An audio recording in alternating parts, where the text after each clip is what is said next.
Hello friends, आज के video में डिस्कस करने जा रही हूँ पोयम लोटस ईटर्स के नोट्स को। इस पोयम को लिखा है अल्फ्रेड लॉर्ड टेनिसन ने।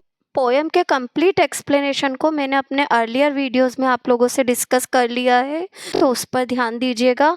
पोयम का एक्सप्लेनेशन जब आप लोग अच्छे से क्लियर कर लेंगे, पोयम के नोट्स को समझने में भी दिक्कत नहीं आएगी, और जो चीज़ हमें अच्छे से समझ में आ जाती है उसे लर्न करने में भी कभी दिक्कत नहीं आती है।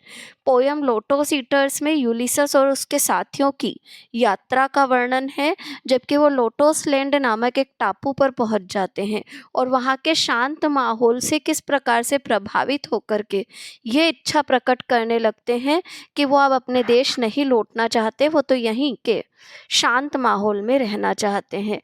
इसका कारण लोटस लैंड पर खिलने वाले वो लोटस फ्लावर्स हैं जिनका सेवन उन सब ने कर लिया है, और लोटस के ये फ्लावर्स इंटॉक्सिकेटिव प्रॉपर्टीज वाले हैं। ये भी एक कारण है कि वो इस प्रकार की सोच से प्रेरित हैं। तो चलिए देखते हैं पोयम के नोट्स को। The Lotos Eaters is composed by Alfred Lord Tennyson. Alfred Lord Tennyson ने कंपोज की है, who is similar to Keats sometimes, जो कि कभी कभी कीट्स के इक्वल हैं in poetic excellence. He was made poet laureate in the reign of Queen Victoria in 1850. Queen Victoria के शासन काल में उन्हें पोइट लोरिएट बना दिया गया था 1850 में। ही रोट इन मेमोरियम नामक उन्होंने एक कलेक्शन लिखा, in memory of his dear friend Arthur Hallam. Arthur Hallam नामक अपने प्रिय मित्र की मृत्यु पर उनकी याद में। इन इट कंटेन्स 131 लिरिक्स, इसमें 131 लिरिक्स है इन द सेम फॉर्म, एक ही फॉर्म में, 4 लाइन वर्स स्कीम को फॉलो करते हुए। His poetry closely present the debate, उनकी पोइट्री क्लोजली उस डिबेट को प्रेजेंट करती है बिटवीन साइंस एंड रिलीजन, जो कि साइंस और रिलीजन के बीच में होता है।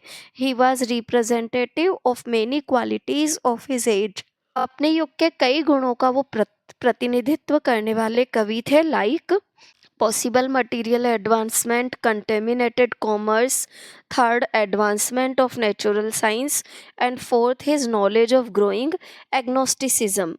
His poetry represent a culture, उनकी पोइट्री में एक ऐसा कल्चर है that is too wise, too scrupulous and conscientious, जो कि बहुत ज़्यादा बुद्धिमत्तापूर्ण, बहुत ज़्यादा सैद्धांतिक और कॉन्साइंटियस है। टू काउंटिनेंस एनी इम्पुडेंस, किसी भी प्रकार की इम्पुडेंस का सामना करने के हिसाब से। On the part of artistic imagination के मामले में। The lotus eaters is also very popular work of Tennyson. Tennyson का काफ़ी पॉपुलर वर्क है lotus eaters. It's a section choric song was included in Palgrave's golden treasury of songs and lyrics.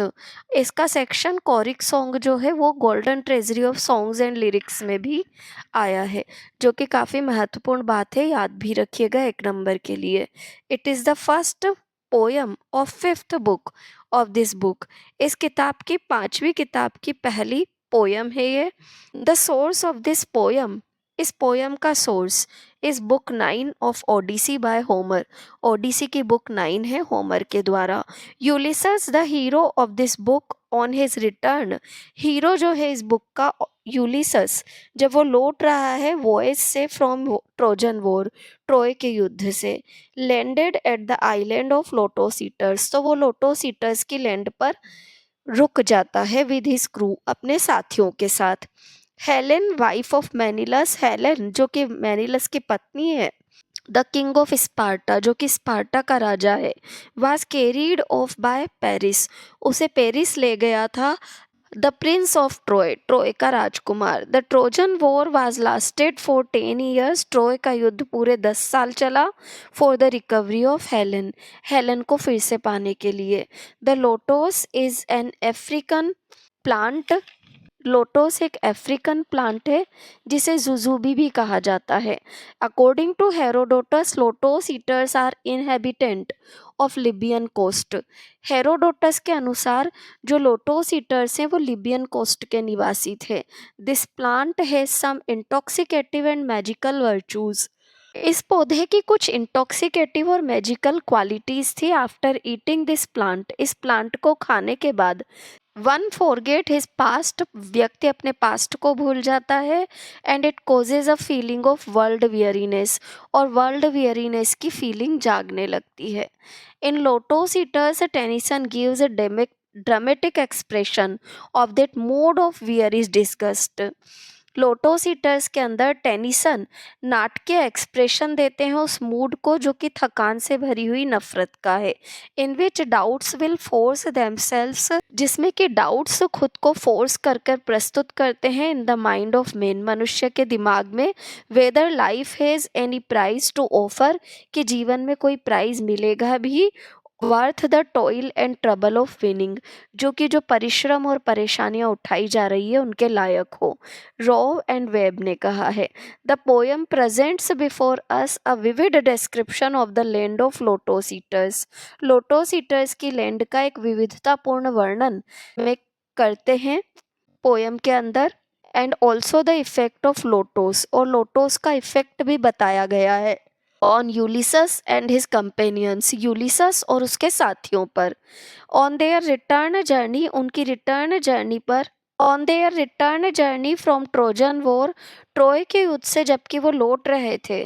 यूलिसस with his crew was going back to his motherland Ithaca, Ulysses अपनी Ithaca motherland की ओर जाने वाला था।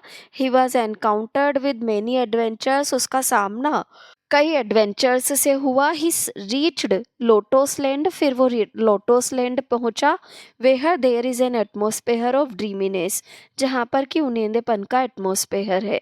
On this land there is afternoon all the time, इस धरती पर हर समय दोपहर है। एंड नथिंग अपीयर फ्रेश, और कुछ भी फ्रेश नहीं है। There is a dreaminess and tiredness, उनींदापन और थकान है। They found everything weary there, हर चीज वहां पर थकाने वाली है। And they decided to roam no more, और वो कभी ना भटकने का निर्णय करते हैं। They want to sit there reclined and dreaming of wife, वो वहाँ आराम से बैठना चाहते हैं और पत्नी, बच्चों एंड स्लेव्स के बारे में सोचना चाहते हैं। There is communion between landscape and the mood of the sailors, sailors के मूड और लैंडस्केप में कम्युनियन दिखता है। The sailors eat the lotos and began to think of the calm and quiet life of the people in the land of lotos, lotos land पर जो लोगों का शांत जीवन है उसके बारे में वो सोचने लगते हैं। The mariner are mentally fed up, ये मेरिनर मानसिक रूप से पूरी तरह से थक गए हैं। Of the dull business of sailing on the sea, समुद्र में भटकते रहने के काम से। And decided to stop on this land, और इस जगह पर रुक जाना चाहते हैं। They do not want to go back to their homes, वो अपने घरों में नहीं जाना चाहते। The setting of sun in west, west में सूरज का अस्त होना।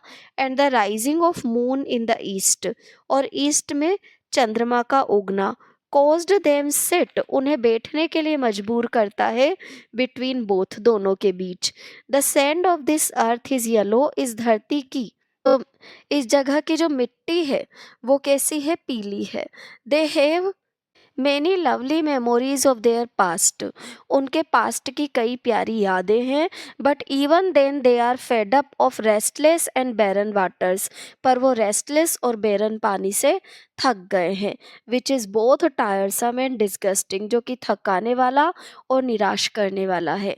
दे are not provoked by spirit of adventures, वो एडवेंचर की स्पिरिट से प्रेरित नहीं है नाउ अब।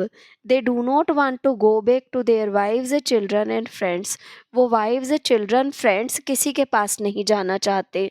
इन choric song they give us reason, choric song में वो हमें कारण बताते हैं। Why they are reluctant to go to their homeland, कि वो अपनी पैतृक जमीन पर जाने की इच्छा क्यों नहीं रखते। Ithaca, there is a music, एक संगीत है, प्रिवेलिंग, जो कि हावी हो रहा है इन दिस लैंड, इस जमीन पर। This music give a heavenly delight, ये संगीत हमें स्वर्ग का आनंद देता है। द काम एटमोस्फेयर इज मोस्ट प्लीजिंग, शांत माहौल सबसे ज़्यादा आनंद देता है। विद इट्स नेचुरल ब्यूटी, अपनी नेचुरल ब्यूटी के साथ। Even the plants in a drowsy mood, यहाँ तक कि प्लांट्स भी क्या हैं, उनींदेपन में है, मूड में है, नींद के। Everyone is fascinated by this atmosphere, हर कोई इस माहौल से आकर्षित है। They are in need of rest now, अब उन्हें आराम चाहिए। There are sorrows and miseries in the life of man, मनुष्य के जीवन में दुख है, तकलीफें हैं। दे से, वो कहते हैं, that man is the supreme among all the creatures, सारे प्राणियों में मनुष्य ही क्या है, सर्वोत्तम है of God. But even he suffers mostly, पर फिर भी वो सबसे ज़्यादा पीड़ित होता है। He is the first to claim life of rest, वो पहला है जो कि क्लेम कर सकता है लाइफ ऑफ रेस्ट के लिए। They want to get rid of it all, वो सबसे मुक्ति चाहता है। They give examples of things of nature, प्रकृति की कई चीज़ों के एग्जाम्पल्स वो हमें देता है। Flowers, fruit, these all do not face any kind of hard labour, ये किसी भी प्रकार के हार्ड लेबर को फेस नहीं करते। Everything is planned for them, सब कुछ उनके लिए प्लान्ड है इन नेचर, प्रकृति में। इन डेफिनिट प्रोसेस, एक निश्चित प्रक्रिया में। They want to say that man is also eligible for such peace and calm in life, मनुष्य भी लायक होगा इस प्रकार की शांति के लिए जो कि उसे जीवन में मिलनी चाहिए। They are refusing to go back, वो सब वापस जाने से इनकार कर रहे हैं। Death is the end of life, जीवन का अंत मृत्यु है। And man would also die in the end, और अंत में मनुष्य भी मर जाएगा। They say that they can not get anything fruitful, वो कहते हैं कि उन्हें कुछ भी लाभप्रद नहीं मिलेगा, फ्रूटफुल नहीं मिलेगा। From continuous war against evil, बुराई से लगातार लड़ करके। Man suffer from various wrongs, मनुष्य कई जातियों का सामना करता है, इनजस्टिस का सामना करता है, ऑपरेशन, प्रोसिक्यूशन का सामना करता है। These all appear again and again in his life, ये बार बार उसके जीवन में आते हैं। इन दिस पोयम, इस पोयम के अंदर देयर इज ट्रांसफॉर्मेशन, एक परिवर्तन है of philosophy of despair into quietude, कि निराशा का जो दर्शन है वो शांति में बदला है। They wish to lead a life of peace, वो एक शांति भरा जीवन जीना चाहते हैं, and happiness. There are many natural calamities, कई प्राकृतिक आपदाएं हैं, like famine, plague, earthquake etcetera. When these break out, जब ये फैलती हैं, गॉड ओनली स्माइल, तो भगवान मुस्कुराता है। दे आर सो क्रूल, वो इतने निर्दयी हैं। That they enjoy music in lamentation and groaning of man, कि मनुष्य के पश्चाताप और आहों में उसे संगीत लगता है। They think it meaningless through although it is expressed in a moving language, मन को छू लेने वाली भाषाओं में हालांकि इस बात को प्रकट किया गया है, परंतु फिर भी मीनिंगलेस है। It is man's lot to suffer and toil, मनुष्य का भाग्य है कि वो पीड़ित होता है, परिश्रम करता है, सिंस बर्थ, जन्म से ही। ही टिल्स द सोइल, मिट्टी को जोतता है, सो द सीड, बीज को बोता है, हार्वेस्ट द क्रॉप्स, फसलों को काटता है, स्टोर ईयरली, और हर साल संग्रहण भी करता है। Even after death some men are sent to hell, यहाँ तक कि मृत्यु के बाद भी कुछ लोगों को नरक में डाला जाता है। Some men are sent to hell to suffer, पीड़ित होने के लिए, endlessly. And some lucky persons are sent to enjoy the happiness of Elysian, और कुछ लकी लोग होते हैं जो कि एलिजियन यानी कि स्वर्ग की घाटी में खुशियों को एन्जॉय करते हैं। Here lie down on the bed of asphodel, asphodel के बिछोने पर वो सोते हैं।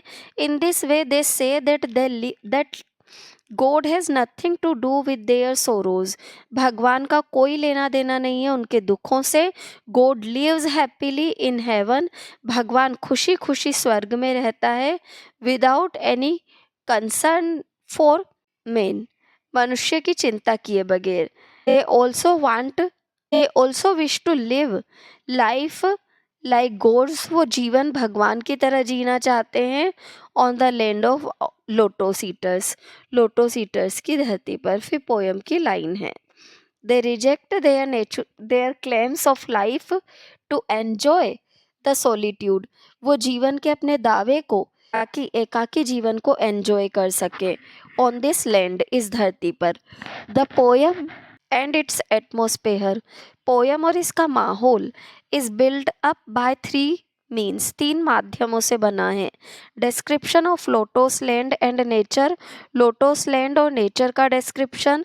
The presentation of mental condition and sellers of the sailors. Sellers की मेंटल कंडीशन का प्रस्तुतिकरण. द प्रेजेंटेशन ऑफ लेजीनेस और आलस्य का प्रस्तुतिकरण. The poem is picaresque. There is Spenserian stanza.